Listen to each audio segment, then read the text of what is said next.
Welcome to our channel. അപ്പോൾ ഇന്നത്തെ video നമ്മൾ ചെയ്യാൻ പോകുന്നത് കമ്പാരിസൺ ഓഫ് ഇന്ത്യയുടെ സർക്കാരിന് അണ്ടറിലുള്ള modern and biggest bus terminal versus പാകിസ്ഥാൻ്റെ ഗവൺമെൻറ് അണ്ടറിൽ വരുന്ന most biggest and modern bus terminals ആണ്. നമ്മൾ ഈ വീഡിയോ ചെയ്യുന്നത് നമുക്ക് കളിയാക്കാൻ വേണ്ടി ആരും ഉദ്ദേശിച്ചിട്ടൊന്നുമല്ല, ജസ്റ്റ് എൻ്റർടൈൻമെൻറ്റ് പർപ്പസിന് വേണ്ടി. പിന്നെ സ്ഥലങ്ങൾ വീഡിയോ കാണുക, എന്തൊക്കെയാണ് വ്യത്യാസം എന്നൊക്കെ അറിയുക, ആ ഒരു ഇൻറ്റൻഷൻ മാത്രമേ ഉള്ളൂ. അത് എൻ്റർടൈൻ പർപ്പസ് മാത്രമേ ഉള്ളതാണ്, അല്ല നമ്മൾ ആരെയും കളിക്കാനൊന്നും ഉദ്ദേശിച്ചിട്ടില്ല. നമ്മൾ അങ്ങനത്തെ കമ്പാരിസണൊന്നുമല്ല, ജസ്റ്റ് എൻ്റർടൈൻമെൻറ്റ്. അപ്പം നമുക്ക് വീഡിയോയിലോട്ട് പോകാം.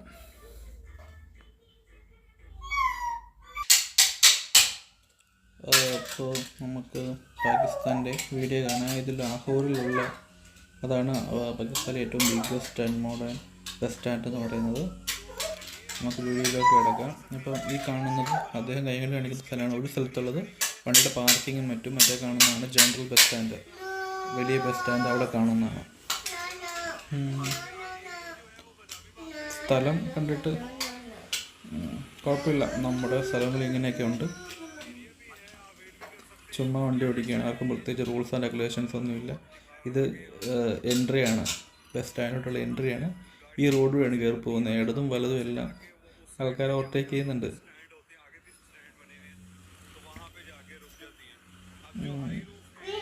ഇത് ദുബായിലൊക്കെ കാണുന്ന ടൈപ്പ് ഒരു വണ്ടിയാണ്. പച്ചകളൊക്കെ കൂടുതലും ഓടിക്കുന്ന ഈ ടൈപ്പ് വണ്ടിയാണ്.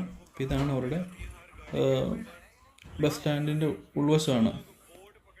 അപ്പം കുറേ ആൾക്കാരൊക്കെ ബോർഡ് പിടിച്ചുകൊണ്ട് നിൽക്കുന്നുണ്ട് അവിടെ. ഈ സെയിം സാധനം തന്നെ നമുക്ക് ദുബായിലൊക്കെ ചെന്ന് കഴിയുമ്പോൾ അബുദാബിയിലൊക്കെ കാണാൻ പറ്റും. ലൈനിലൊക്കെ അവരിങ്ങനെ ചെറിയ ചെറിയ വണ്ടികളിലേക്ക് ലോക്കലായിട്ട് ഇല്ലീഗലായിട്ടൊക്കെ ട്രാൻസ്പോർട്ടേഷൻ ചെയ്യുന്നുണ്ട്. നമുക്കിപ്പോൾ എന്തെങ്കിലും പ്രശ്നം വരുമ്പോൾ അബുദാബി ടു അലൈനൊക്കെ പോകാനും മറ്റുമൊക്കെ സഹായിക്കുന്ന പോലെ സെയിം സാധനം തന്നെയാണ് അവിടെ. ഇപ്പോൾ ഇവിടെ കുറേ വണ്ടികൾ നമ്മൾ കുറച്ച് പൈസ കൂടുതൽ കൊടുക്കുകയാണെങ്കിൽ ഇങ്ങനത്തെ ടൊയോട്ടയുടെ വണ്ടിയുണ്ട്.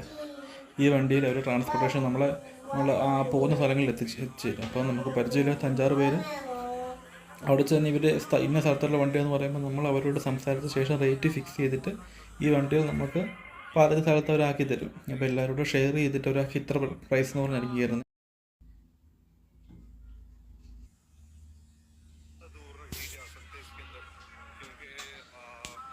ആൾക്കാരൊക്കെ കുറേ കൂടി നിൽക്കുന്ന സ്ഥലമാണ്. ഒത്തിരി വൃത്തിയൊന്നുമില്ലാത്ത സ്ഥലമെന്ന് തോന്നുന്നു, നിറച്ച് പൊടിയും മറ്റുമൊക്കെ ആയിട്ടുള്ള സ്ഥലം.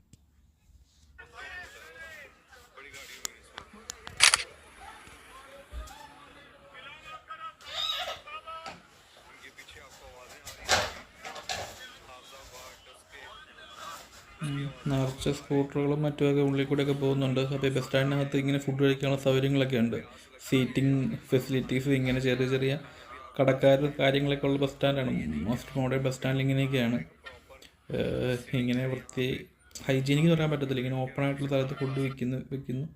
നമ്മുടെ നാട്ടിലത്തെ തട്ടുകട ഇതിൽ കൂടുതലാണെന്ന് തോന്നുന്നു.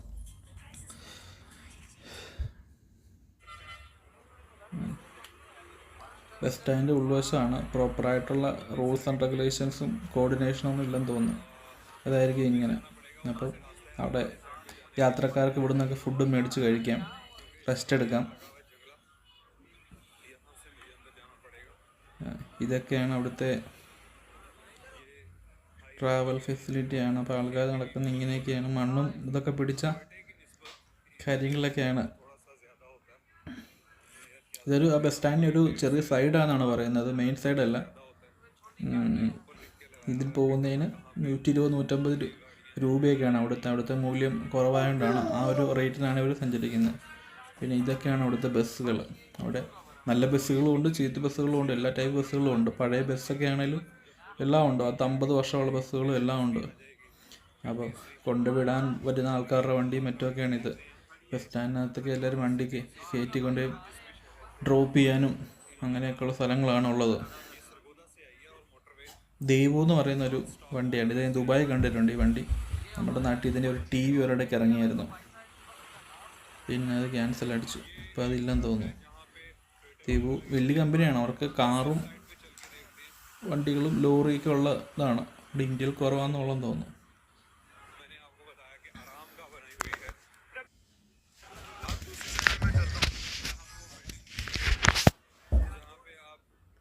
ഇതാണ് അവിടെ ആൾക്കാർക്ക് റെസ്റ്റ് എടുക്കാനുള്ള റൂമൊക്കെ. അതായത് ബസ് സ്റ്റാൻഡിൽ ചെന്ന് കഴിയുമ്പോൾ നമുക്കിപ്പോൾ എന്തെങ്കിലുമൊക്കെ വരാൻ സമയമുണ്ടെങ്കിൽ, വെയിറ്റിംഗ് ടൈം ഉണ്ടെങ്കിൽ ഇവിടെ റെസ്റ്റ് എടുക്കാനുള്ള സൗകര്യങ്ങളൊക്കെ ഉണ്ട്. ഈ റൂമിൽ കയറി റെസ്റ്റ് എടുക്കുക, അതിൻ്റെ ഇത് ബാത്റൂമും കാര്യങ്ങളെല്ലാം ഉണ്ട്, റെസ്റ്റ് എടുക്കുക. പിന്നെ ടിക്കറ്റ് ബുക്കിംഗ് ഒക്കെ നമ്മൾ ഡയറക്റ്റാണ്. അവിടെ കുറേ ഇതുപോലെ സെയിൽസിൻ്റെ ആളുണ്ട്. ഇവിടെ ഇരിക്കുന്നവരൊക്കെ സെയിൽസ് കുറേ ആൾക്കാരാണ്. അവരോടൊക്കെ ചോദിച്ച് ടിക്കറ്റ് എടുക്കുക. ആ ബസ്സുകൾ പല പല ബസ് കാണും. ഓരോ ബസ് ഫുള്ളാകുമ്പോൾ പോവുക, ഡയറക്റ്റ് ചെന്ന് മേടിക്കുക എന്നുള്ള പരിപാടി. ഓൺലൈൻ റിസർവേഷനും കാര്യങ്ങളൊന്നും ഇല്ല. അങ്ങനത്തെ ഫെസിലിറ്റീസൊക്കെ കുറേ അവിടെ കുറവാണെന്ന് തോന്നുന്നു. നമ്മളതിൽ കുറച്ചൊക്കെ മുൻപന്തിയിലാണ്. അപ്പോൾ ഇതാണ് റെസ്റ്റ് റൂം. അപ്പം ഇതതിൻ്റെ അകത്ത് ക്യാഫറ്റീരിയ ഒക്കെ ഉണ്ട്. വരുന്നവർക്ക് എന്തെങ്കിലും ഫുഡ് കഴിക്കണമെങ്കിൽ ഇത് ആ ബിൽഡിങ്ങിനകത്തുള്ളത് തന്നെയാണ്. മറ്റേതൊക്കെ ഇതാന്ന് വെച്ചാൽ ചുമ്മാ ആൾക്കാർ സംസാരം നടത്തുന്നതാണ്. ഇതവിടെ രജിസ്റ്റർ ചെയ്തിട്ട് അങ്ങനത്തെ ആൾക്കാരൊക്കെ ഇത് കഴിക്കുന്നതാണ്. നമുക്ക് കുഴപ്പമില്ല, അത്യാവശ്യം വൃത്തിയൊക്കെ ഉണ്ട്. തീരെ മോശം എന്ന് പറയാൻ പറ്റത്തില്ല. പാകിസ്ഥാൻ്റെ ഇത് സാമ്പത്തിക ഇതൊക്കെ വെച്ചിട്ട് ഇങ്ങനെയൊക്കെ പറ്റുള്ളായിരിക്കും. നമുക്കതിന് മോശം എന്ന് പറയാൻ പറ്റത്തില്ല. അവിടെ ഇപ്പം നിലവിലുള്ള സംഭവങ്ങൾ ഇങ്ങനെയാണ്. കസേരകളൊക്കെ ഉണ്ട്, സീറ്റുകൾ. അപ്പോൾ ഇതാണ് അവിടുത്തെ modern, biggest and modern bus stand. ഇങ്ങനെ ഇരിക്കും. ഇനി നമുക്ക് നമ്മുടെ ഇന്ത്യയിൽ നോക്കാം. ഇന്ത്യയിലെ ഏറ്റവും മോസ്റ്റ് മോഡേൺ എന്നൊക്കെ പറയുന്ന ഒഡീഷയിലുള്ള ബസ് സ്റ്റാൻഡാണ് ഇപ്പോൾ നിലവിലെ ഏറ്റവും മോസ്റ്റ് മോഡേൺ എന്ന് പറയുന്നത്.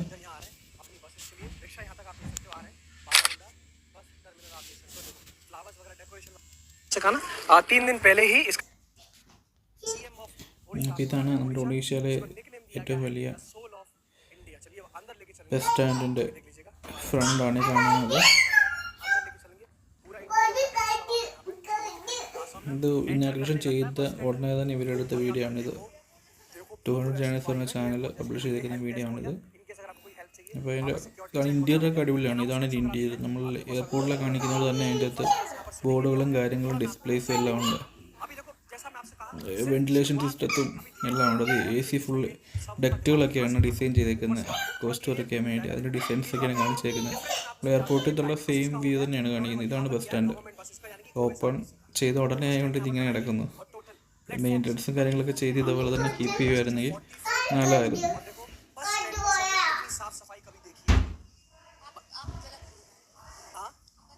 അവർ പറയുന്നത് ഇത് ബസ് സ്റ്റാൻഡ് ബസ് സ്റ്റോപ്പാണെന്ന് സംശയിക്കും എന്നുള്ള രീതിയിലാണ് നമ്മൾ സംസാരിക്കുന്നത്. അപ്പോൾ ഇതാണ് നമ്മൾ കാണുന്നത്. ഇത് നമുക്ക് വെയിറ്റ് ചെയ്യാനുള്ള സ്ഥലങ്ങളാണ്. അതായത് ടിക്കറ്റ് റിസർവ് ഒക്കെ ചെയ്യാനുള്ള ഓൺലൈൻ സംവിധാനം. അവിടെ നമുക്ക് എല്ലാവരും ഹെൽപ്പ് ഡെസ്കിൽ പോയിട്ട് അവിടെ ഡയറക്റ്റ് ഓഫീസിൽ ചെന്നിട്ട് നമുക്ക് ബുക്ക് ചെയ്യാനുള്ള സൗകര്യങ്ങളെല്ലാം ഉണ്ട്. അപ്പോൾ ഇതിൻ്റെ ഉൾവശമാണ് കാണിക്കുന്നത്. ഫുൾ ഗ്ലാസ്സൊക്കെയാണ്. ഇത് വെയിറ്റിംഗ് ഏരിയ ആണ്. അതുപോലെ അവിടെ ഡ്രൈവർമാർക്കും ബസ്സിലെ തൊഴിലാളികൾക്കും എല്ലാം റെസ്റ്റ് എടുക്കാനും ബാത്റൂംസും ടോയ്ലറ്റ്സും എല്ലാം ഉണ്ടെന്നാണ് പറയുന്നത്. കാണാൻ പറ്റുക ബസ്സിൻ്റെ ബേസാണ് കിടക്കുന്നത്.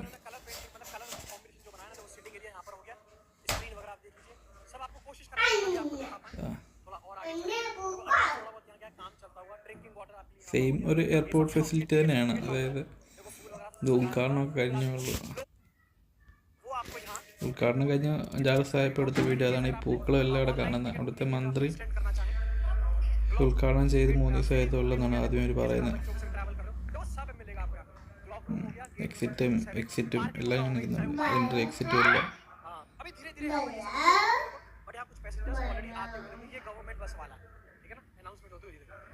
നല്ല രസമുണ്ട് കാണാൻ. നമ്മൾ പാകിസ്ഥാനെ കമ്പയർ ചെയ്ത് നോക്കുമ്പോൾ ഈ സാധനം വെള്ളം ഒഴുകിയ ഒരു സാധനമാണിത്. വെള്ളച്ചാട്ടം പോലെ. പാകിസ്ഥാനെ കമ്പയർ ചെയ്ത് നോക്കുമ്പോൾ നമ്മൾ കുറേ മുൻപില്ലാന്നുള്ള ഒരു ഫീലിംഗ് നമുക്ക് തോന്നുന്നുണ്ട്. അങ്ങനെ തന്നെയാണ്. നല്ല വൃത്തിയും കാര്യങ്ങളൊക്കെ ഉണ്ടല്ലോ. ഒരു പ്ലാനിങ്ങും കോർഡിനേഷൻസ് ഒക്കെ ഉണ്ട്. ഇതാണ് ഓരോ ബസ്സിനും കിടക്കാനുള്ള ബേസാണ്. അപ്പം ഓരോ നമ്പറിലായിരിക്കും ഈ ബസ് വരുന്ന ഓരോ റൂട്ട്. അപ്പോൾ അവിടെ ആ ബസ് വന്ന് കിടക്കും. നമ്മളവിടെ ചെന്ന് കയറുക എന്നുള്ളതുള്ളൂ. അല്ലാതെ ആരും വിളിച്ച് കയറ്റാനൊന്നും പഴയ രീതിയിലുള്ള അങ്ങനെ വിളിച്ച് കയറി പരിപാടിയൊന്നുമില്ല. ടിക്കറ്റ് എടുക്കുക, ആ കിടക്കുന്ന സ്ഥലത്ത് എടുക്കുക, സമയമാകുമ്പോൾ ബസ് പോവുക എന്നുള്ള ഇതാണ്.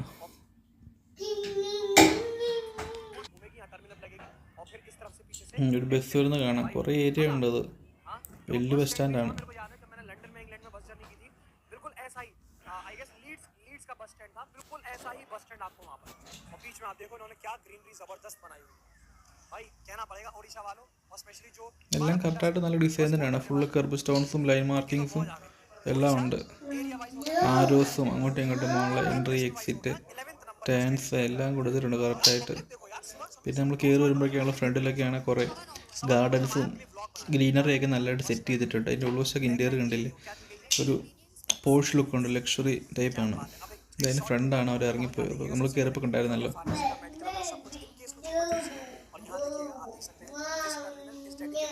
बाबा साहेब अम्बेडकर जी, तो यहाँ पर एक छोटा सा म्यूजियम आप कह लीजिए, उनसे रिलेटेड बनाया गया है, उनकी लाइफ से रिलेटेड उन्होंने जो कंट्रीब्यूशन दिया, मतलब आप समझ रहे हैं ना, सब कुछ आपको यहाँ पर देख सकते हैं.